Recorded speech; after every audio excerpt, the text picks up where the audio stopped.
Israël revient par la grande porte en République démocratique du Congo.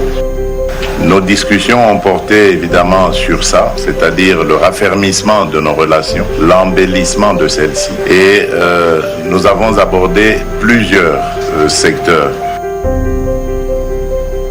Vous savez qu'Israël est très développé, est en pointe dans beaucoup de domaines, en passant la sécurité, la défense, l'agriculture, les infrastructures, la haute technologie et même dans les techniques environnementales de protection de l'environnement, l'État d'Israël excelle. Donc c'est pour vous dire que nous avons là beaucoup d'occasions de discuter et de sceller des partenariats stratégiques et gagnant-gagnant.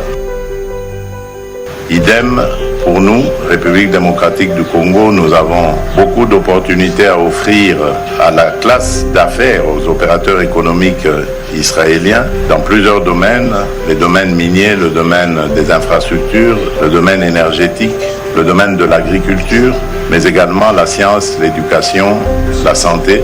Nous avons évoqué tout cela. Je peux vous dire que les choses avancent très très bien. Le président Herzog a en outre invité le monde entier à porter aussi son attention sur la crise sécuritaire dans l'Est de la RDC, pas seulement au Moyen-Orient, a-t-il indiqué. It is such a pleasure for me to be here with you in the Democratic Republic of Congo.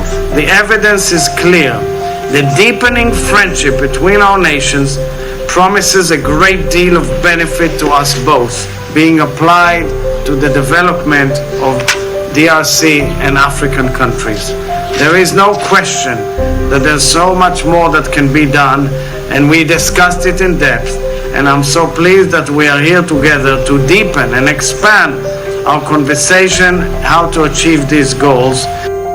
Beyond this, we of course have the value of alliance with each other as we are dealing with the justice on the international arena. And I'm hopeful that Africa too will garner the attention and aid of the world in solving its own conflicts and crises. That's why I welcome the fact that the United States of America, led by President Trump, is pursuing a peace agreement between you and Rwanda. And I wish that the world attention will focus there rather than obsessively focusing on Israel. So it is my fervent hope, my friend, that both our nations will secure peace and stability that is enduring as the blessing of our people and our regions and for the entire world. I thank you for your warm reception and hospitality.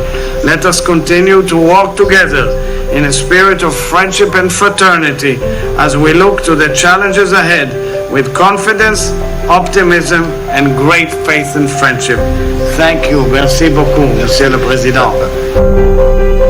Pour sa part, le président Tshisekedi, satisfait des échanges avec son homologue, a annoncé une visite dans les prochaines semaines en Israël de la ministre des Affaires étrangères congolaise pour des engagements gouvernement à gouvernement.